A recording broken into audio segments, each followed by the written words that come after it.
Hey guys, so today I'll be doing another video. It's going to be something different. It's going to be about the United States Postal Services, basically the people that deliver your mail. So I recently got a job with USPS and I'm super excited about it.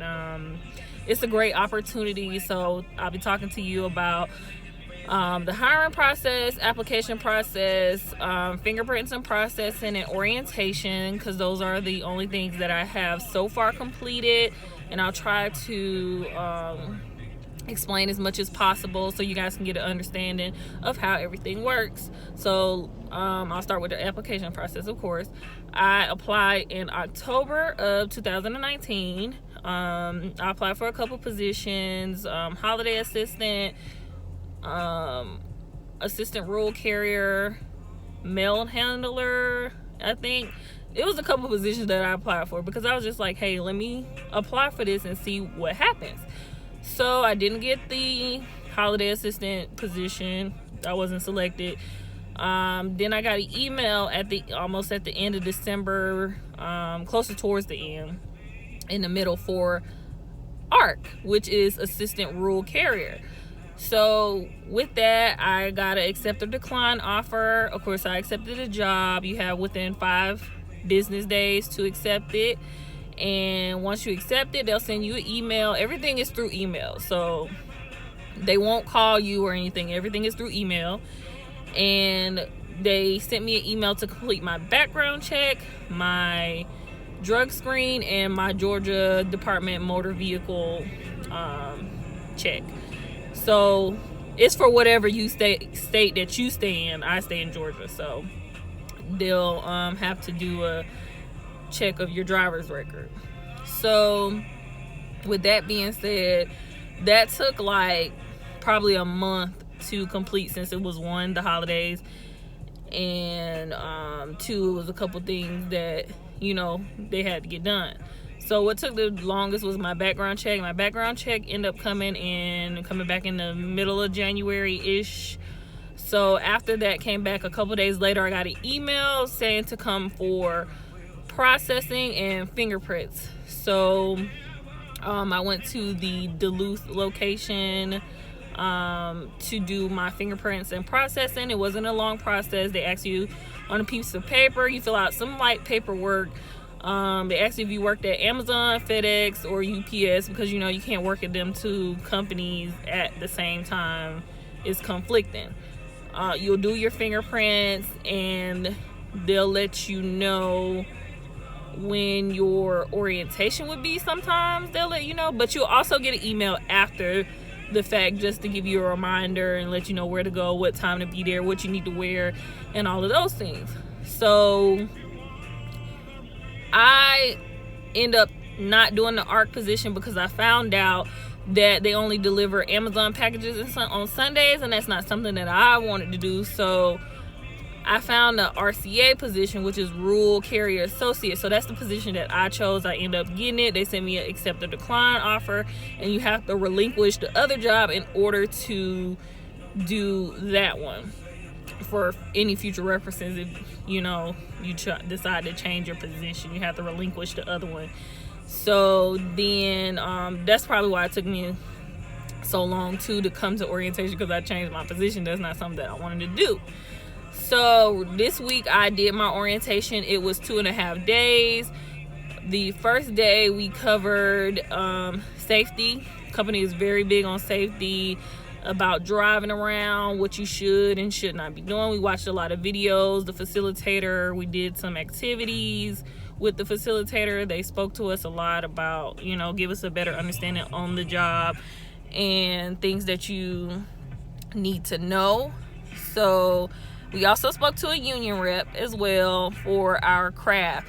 So different positions have different union reps. So carrier craft has a union rep. Then like a mail handler has a different union rep. So we also spoke to her in the first day. We had a guy come in from safety. He did an activity with us. He had us do introduce yourself and tell what facility you were going to and what your position would be. So that was pretty fun.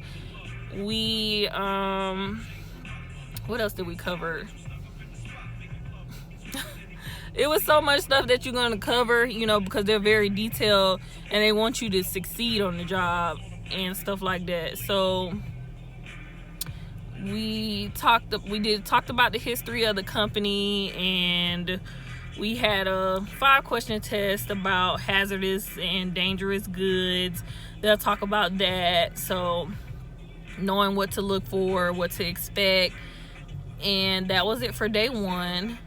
Might be forgetting something.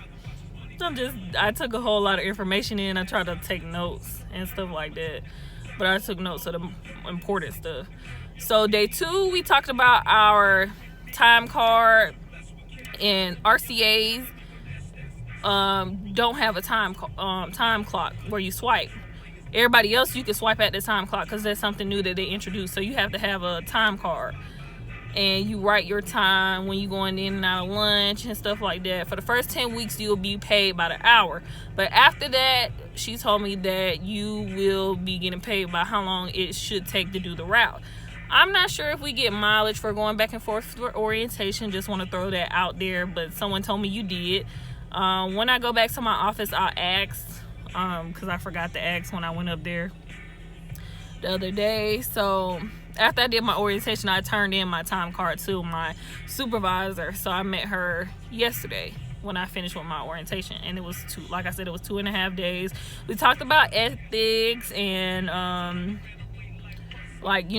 discrimination and stuff like that. If you feel like you're being discriminated, how to handle that.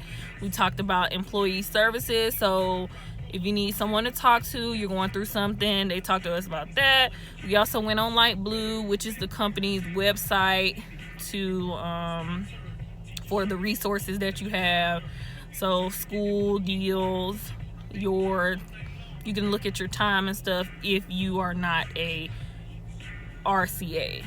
We also talked about, what else? I know it's something else I'm forgetting. We talked about our driver's training, that you will have to do that and get your LLV certification. We also talked about bidding. So with the other positions, CCA, RCA, ARC, and stuff like that, CCA, if you don't know what it is a city carrier. All these positions are non-career. They're not regular positions. So once you've been with the company for 90 working days, like the days that you actually worked, then she told me that you could bid on a route if it's available in your office. So with that, it goes by seniority, merit. It's a list in your office when you start working on who by seniority and stuff like that. You get a route by if somebody's going to retire or they're leaving and stuff like that. If it's also external, on the external website, there's regular positions, career positions on the website as well. So we talked about that, bidding for the position. You have to do it online, I think. Make sure you submit it or you won't get it. So with the job, you got to work very hard, just in case, something like that do come up, because another instructor also said that, you've been there for 2 months and you can go regular within those after that 2-month period because you've been working really hard and doing what you're supposed to, and maybe nobody wants that route, and then you can get the route. So it just ultimately depends on you, how you succeed in a career. So today I'm doing my web-based training, and it's not at the computer. I thought it was, but it's not. It's another instructor telling you about defensive driving and how you should and should not be driving, how to be safe, and how to avoid getting into an accident, because if you get into an accident, you are at fault. You should be doing a safety check every time you are about to get in your vehicle. Make sure everything is okay. Just being safe. Like I said, this job is mainly about safety. So once I finish this and go to my LLV certification training and stuff like that, I will get back with you guys to let you know how that went and anything else that may be helpful for you in your job search. So if you guys have any questions, comments, or concern, don't forget to leave it below in the comment section. Also, if you like this video and you want more videos like this, just let me know that too. And don't forget to leave a thumbs up. And I'll see you guys next on my video. And I'll see you guys on the next video. Bye.